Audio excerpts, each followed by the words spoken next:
সব ধর্মে নারীর উপরে করেছে জুলুম, ইসলাম নারীর দিয়েছে অধিকার, নারীর সম্মান। এটা না বুঝার কারণে আমি কিছু মারা রাস্তায় নেমে বলে আমি অধিকার আদায় করতে চাই। কেমনে কয় পুরুষ মাটি কাটবে আমরাও কাটবো, অধিকার আদায় করে। আল্লাহ হেদায়েত দান করুন। একটা সন্তান, কন্যা সন্তান বাবার ঔরসে থাকবে সম্মান, বাবা তার রক্ষণাবেক্ষণ করবে। মেয়েটা বিয়া দেওয়া পর্যন্ত কোনো চাপ দেওয়া যাবে না, কষ্ট দেয়া যাবে না। স্বামীর ঘরে যাবে, স্বামী তার লালন পালনের ভরণ পোষণের দায়িত্ব নিবে, স্ত্রী কোথাও কষ্টের কাজ করবে না। আবার যখন বৃদ্ধা হয়ে যাবে, সন্তান মায়ের খেদমত করবে। আল্লাহর ইবাদতের পরে মায়ের খেদমত। ওয়া কাযা রাব্বুকা আল্লা তা'বুদু ইল্লা ইয়্যাহু ওয়া বিল ওয়ালিদাইনি ইহসানা। আল্লাহর ইবাদতের পরে মা বাবার সাথে ইহসান করো হে সন্তান। ধমক দিয়ে মা বাবার সাথে কথা বলবা না, এমন কোন আচরণ করবা না যে মা কষ্ট পেয়ে বলবে আহ বাউ। আল্লাহ হেদায়েত দান করুন। আমিন। এরে আমার কলিজার যুবক, মা বাবার দোয়া ছাড়া কসম আল্লাহর জীবন সফল কারো হবে না। তুমি জানো না ওই মা কত রাত ঘুমাতে পারে নাই, তোমাকে আমাকে ঘুম পাড়াইতে গিয়া নিজে ঘুমায় না। কি কষ্ট জীবনে মাকে দিয়েছো। মা বাবা শীতের দিন কষ্ট করেছে তুমি জানো।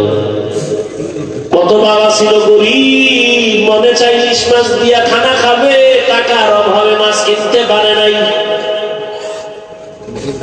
মা ফল খাবে, টাকা নাই কিনতে পারে না। আজ টাকাওয়ালা সন্তান, তোমার ঘরে ফ্রিজে কত মাছ কত ফল, কিন্তু কি লাভ হবে? যারা আফসোস করেছে তারা সাদা কাপড়ের প্যাকেট হয়ে আছে। চাইলেও আর খাওয়াইতে পারবা? ওই মা বাবা যার বেঁচে আছে এই রক্ত হারাইও না রে যুবক।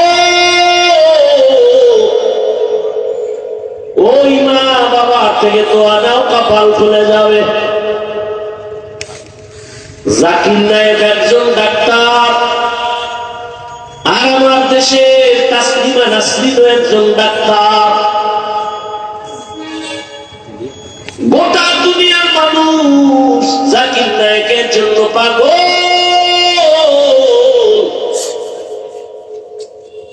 টাকার গরমে, ক্ষমতার গরমে।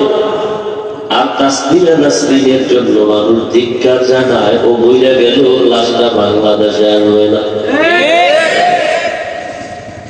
ভাইরা আমার,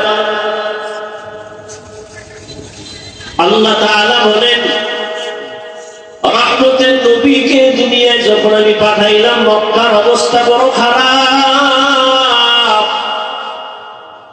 এতটা করুণ এই মক্কার মানুষের চরিত্র, এত খারাপ। কন্যা সন্তান পছন্দ করে না। কন্যা হলে বাবা পাগল। কত বাবা আপন কন্যাটার গলা টিপে দুনিয়াতে পাথর চাপা দিয়ে মেরে ফেলেছে। অথচ তাকায় দেখছি যার ঘরে ছেলে আছে মেয়ে আছে, খবর নিয়ে দেখে একটা ছেলে অন্তরে যেই পরিমাণ বাবার প্রতি মায়া ভালোবাসা, এর থেকে শতগুণ মায়া একটা মেয়ের অন্তরের ভেতরে চলে।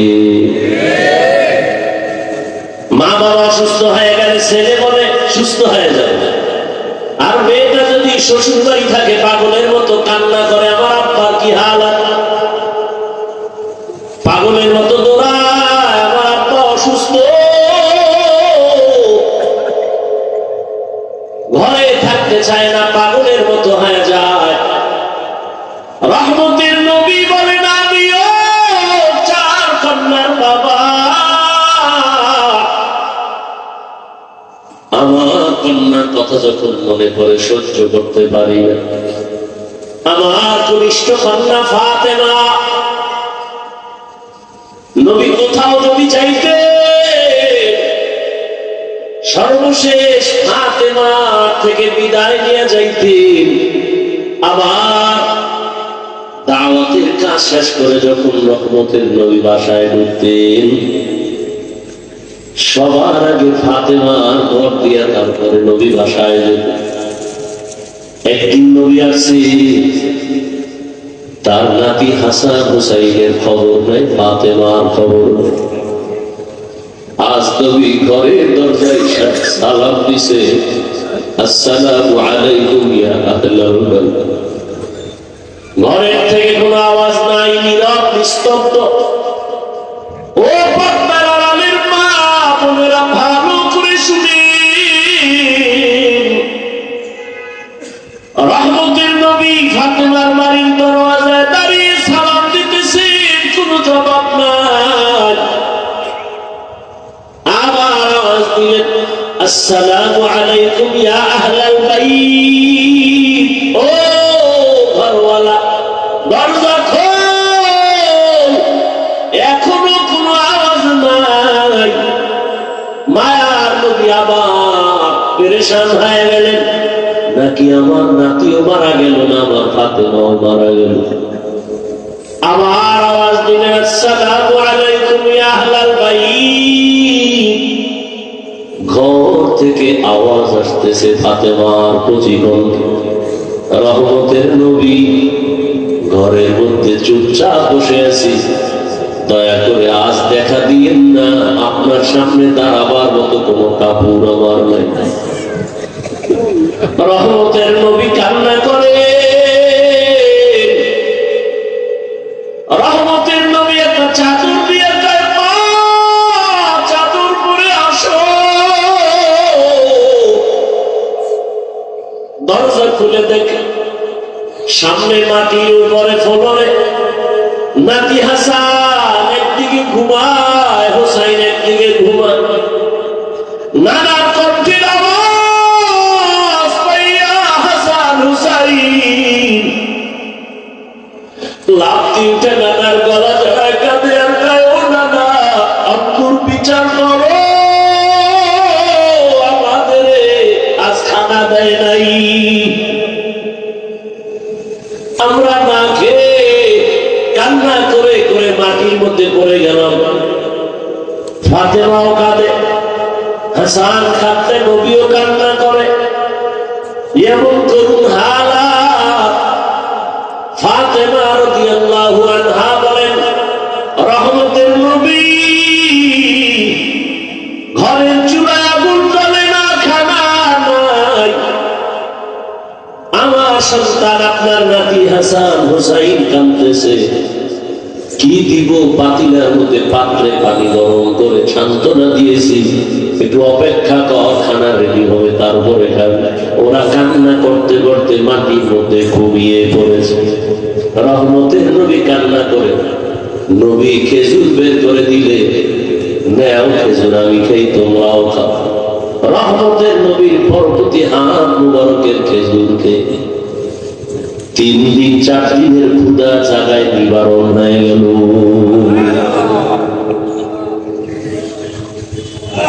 আল্লাহ তাআলা বলেন, রহমতের নবী আসছেন মক্কা নগরীতে। মক্কা মানুষগুলো এখনো তাদের চরিত্রের কোনো ভালো দিক এখনো আসে নাই।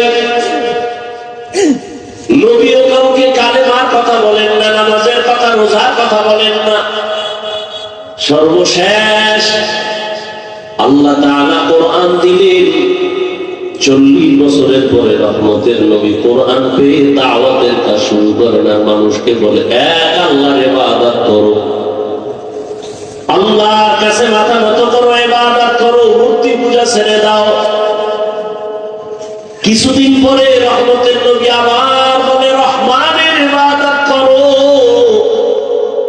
মুশরিক বেঈমানেরা কয়, ও আব্দুল্লাহ সন্তান, এতদিন তুমি এক আল্লাহর কথা বলেছো, আজ আবার তুমি রহমানের কথা বলো, বলো তোমার আল্লাহ একজন নাকি দুইজন?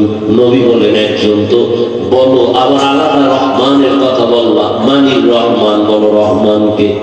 নবী বলেন অপেক্ষা করো, জবাব দিব। দয়াময় আল্লাহ রহমান কে? এই কথার জবাবে আর রহমান সূরা নিয়ে কয় জিবরাইল যাও, রহমতের নবীর কাছে এই আয়াতগুলো জানায় দাও, আমি রহমানকে পরিচয় দিয়ে দাও। আর রহমান আল্লামাল কুরআন খালাকাল ইনসান আল্লামাহুল বায়ান। রহমান হলেন তিনি, কোরআন শিক্ষা দিলেন যিনি। রহমান হলেন তিনি, মানুষ সৃষ্টি করলেন যিনি। এখানে বুঝার ব্যাপার। আল্লাহ বলেন আমি রহমান কেমন? আগে কোরআন শিখাইয়া তারপরে মানুষ বানাইলাম। অথচ বাস্তবে দেখি তার উল্টা। আল্লাহ আগে আমাদের সৃষ্টি করেছেন, তারপরে আমরা বড় হয়ে কোরআন শিখেছি। এটাই তো বাস্তব। আমরা কি আগে কোরআন শিখছি? কিন্তু আল্লাহ কি বলেন? আর রহমান আল্লামাল কুরআন খালাকাল ইনসান আল্লামাহুল বায়ান।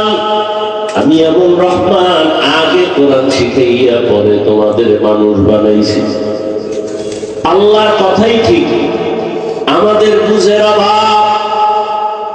মুফাসসিরিনে কেরাম বলেন আল্লাহ কেন বললেন আগে কোরআন শিখাইলাম পরে মানুষ সৃষ্টি করলাম? তার কারণ হলো আল্লাহর আদালতে সব মানুষ জান্নাত পাবে না। বলে তাহলে কোন মানুষ পাবে? বলে দুনিয়াতে মানুষ আবার কয়েক ভাগে ভাগ করা। একদল বংশগত মানুষ, আর একদল জন্মগত মানুষ, আর একদল হলো গুণের মানুষ, গুণগত মানুষ।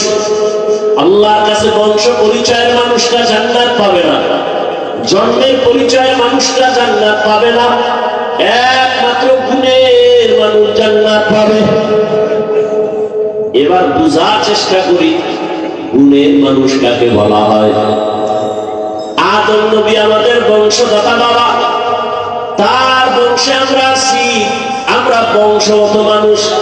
এই পরিচয়ে জান্নাত পাওয়া যাবে না, কারণ আদমের বংশে জন্ম নিলেই যদি জান্নাত পায় তো হিন্দুরাও পাবে, বৌদ্ধরাও পাবে, ইহুদিরাও পাবে। এই পরিচয় হবে না। আমার বাবার উরাসে আমার জন্ম, আমি জন্মসূত্রে সন্তান, এই পরিচয়ে জান্নাত পাওয়া যাবে না। একমাত্র গুণগত মানুষগুলো জান্নাত পাবে। গুণের মানুষ বুঝার জন্য একটা মূলনীতি মনে রাখবেন। দুনিয়াতে যত বস্তু বানায়, বানানোওয়ালারা এমনি বানায় না, কোনো কাজের জন্য।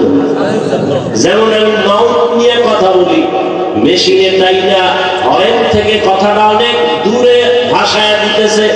এক কথায় মাইকওয়ালা মাইক যখন বানাইছে, কি কাজের জন্য? বলে আওয়াজটা দূরে নেওয়ার জন্য।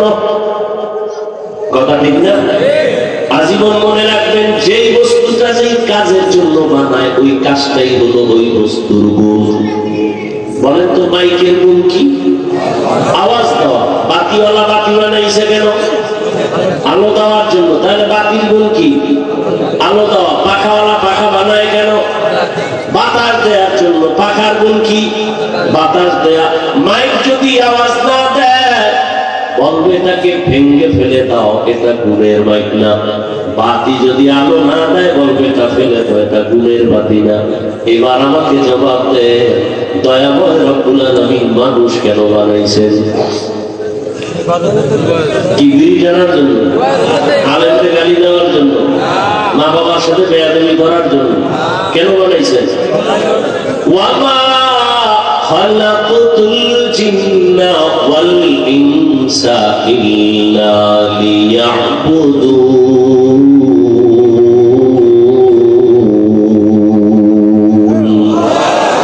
মা খালাকতুল জিন্না ওয়াল ইনসি বাহা জুজ ইবাদত লিস্তে মাকসুদ আজ্জাহা। দয়াময় আল্লাহ মানুষ বানাইছেন ইবাদতের জন্য। ইবাদত। অতএব মানুষের গুণের নাম হলো ইবাদত। আল্লাহ ইবাদতের জন্য মানুষ বানিয়েছে, ভালো করে খেয়াল করেন। তাহলে মানুষের গুণের নাম। এখন এই ইবাদতটা কি মন গড়া না কোনো নিয়ম আছে? আছে, আছে। ভাই নিয়ম জানতে হলে কোথায় যাও? বলে কোরআন ধরো। সব নিয়ম কোথায় আছে? কোরআন বুঝি না কেমনে? কয় হাদিস ধরো, কোরআনের ব্যাখ্যা হাদিস। বলে কোরআন হাদিস কিছুতেই পারি না। বলে কোরআন হাদিস বুঝার জন্য উলামায়ে কেরামের কাছে যাও। উলামায়ে কেরামের থেকে কোরআন হাদিসের ব্যাখ্যা যাই না, নিয়ম অনুযায়ী ইবাদত করলে তুমি গুণের মানুষ। গুণের মানুষ হলেই তুমি বিনা হিসাবে জান্নাত। এই দিকে ইঙ্গিত করে আল্লাহ বলেন আর রহমান আল্লামাল কুরআন খালাকাল ইনসান। আমি রহমান কোরআন শিখাইয়া মানুষ বানাইছি। অর্থাৎ যারা কোরআনের নিয়ম জাইনা ইবাদত করবে তারা গুণের মানুষ, এরা জান্নাতি। তাহলে গুণের মানুষ হতে হলে লাগবে কোরআন, কোরআন বুঝতে হলে লাগবে হাদিস, হাদিস কোরআন বুঝতে হলে লাগবে উলামা। তাহলে সব কথার মূল কি? কোরআন হাদিস না বুঝা ইবাদত হয় না। ইবাদত না করলে গুণের মানুষ, গুণের মানুষ না হলে জান্নাত কপালে আসবে। এদিকে ইঙ্গিত করে আল্লাহ কয় কোরআনের মাধ্যমে ইবাদত করিয়া যারা গুণের মানুষ হবে তারা জান্নাতি। আল্লাহ বলেন এদিকে ইঙ্গিত করে বললাম আমি আগে মানুষ বানাই নাই, আগে কোরআন শিখায় তারপরে মানুষ বানাইছি। ও আল্লাহর বান্দারা, এই গুণের মানুষ তৈরি হওয়ার ফ্যাক্টরির নাম হলো মাদ্রাসা। সারা দুনিয়ার বেঈমান আর মুনাফিকরা পাগল হয়ে গেছে, মাদ্রাসা তালা লাগাও, মাদ্রাসা বন্ধ করো। এইবার শিখবে কি? শিখবে স্কুলে কি? সরায়াতে আযান, সরায়াতে আফা, কথা বলি। আর মাদ্রাসায় কি করে? সরায়াতে ওযু, সরায়াতে আল্লাহ। ঠিক নেই? হ্যাঁ, স্কুলে বড় বাধা নাই, কলেজে বড় বাধা নাই, ডাক্তার হও, ইঞ্জিনিয়ার হও, প্রফেসর হও। তবে আদর্শ গুণের মানুষ হতে হলে উলামায়ে কেরামের ছোঁয়া লাগাও। উলামায়ে কেরামের ছোঁয়া পাইয়ে স্কুল কলেজের ছাত্ররা নামাজি। বলেন, ডাক্তার, প্রফেসর, ইঞ্জিনিয়ার, আলেম ওলামাদের ছোঁয়া পেয়ে 5 ওয়াক্ত নামাজি আসেনি। অতএব স্কুলে পড়া খারাপ। কত যুবক রাস্তায় গাড়ি চালায়, নামাজ পড়ে নাই? নদীর মধ্যে মাছ ধরে নামাজ পড়ে, কৃষি কাজ করে নামাজ পড়ে, র্যাব, আর্মি, পুলিশ, বিডিআর চাকরি করে নামাজ পড়ে। ও পর্দার আড়ালের আম্মা জান, আপনার মতো কত মা কত বোন এই এলাকায় আছে নামাজি পর্দাওয়ালা নাই? এবার তাদেরকে বলবো যারা পর্দা করেন না, নামাজ পড়েন না, দাড়ি রাখেন না, ও যুবকেরা, আপনার কপাল এত খারাপ কেন? আপনার মতো যুবকরা যদি রাস্তায় গাড়ি চালায় নামাজ পড়ে, কলেজে পড়ে নামাজ পড়ে, ডাক্তার নামাজ পড়ে, আপনার কপাল কেন খারাপ? ও মা, আপনার মতো মা যদি নামাজ পড়তে পারে, আপনি কেন বেপরদায় রাস্তায় ঘুরেন, মার্কেটে দৌড়ান? এখনো সময় আছে, গুণের মানুষ হইয়া কবরে যান, সন্তানটাকে কোরআন পড়ায় আদর্শ ডাক্তার বানায় দেন। ও যুবক, মা বাবার দোয়া নিয়ে ডাক্তার হও, জীবন ডাক্তার জাকির নায়েকের মতো হবে। আর যদি বেয়াদবি করো মা বাবার সাথে, আলেমদের সাথে, শিক্ষকের সাথে, তাসলিমার পরিণাম ফল হবে। এখনো সময় আছে, তওবা করো, মনে মনে আল্লাহকে বলো, আর নামাজ ছাড়বা না, দাড়ি কাটবা না, বেপরদায় চলবা না, মা বাবার দোয়া, শিক্ষকের দোয়া, উলামায়ে কেরামের দোয়া নিয়ে চলবা, নবীর আদর্শ মেনে চলবা। মা বোনেরাও তওবা করেন আর বেপরদায় চলবেন না। সন্তানটাকে কোরআনওয়ালা বানাবেন, ডাক্তার, ইঞ্জিনিয়ার বানাবেন, পর্দা করবেন, স্বামীর মাল হেফাজত করবেন। মুরব্বীরাও তওবা করেন আর নামাজ ছাড়বেন না, বেপরদায় চলবেন না। সন্তানটাকে আদর্শ ইঞ্জিনিয়ার, প্রফেসর, ডাক্তার বানাবেন। তওবা করার মতো যদি অন্তর থাকে, মুনাফিকি না থাকে, খাঁটি তওবার নিয়তে দুটো হাত আল্লাহকে দেখায় দেই। আল্লাহ হাতগুলো কবুল করে নেন, তওবা কবুল করে নেন, তওবার উপরে মজবুত হয়ে চলার তৌফিক দান করেন। আমিন। আলহামদুলিল্লাহি রাব্বিল আলামিন। والصلاة والسلام على سيد الأنبياء والمرسلين وعلى آله وأصحابه أجمعين. يا أرحم الراحمين، يا أرحم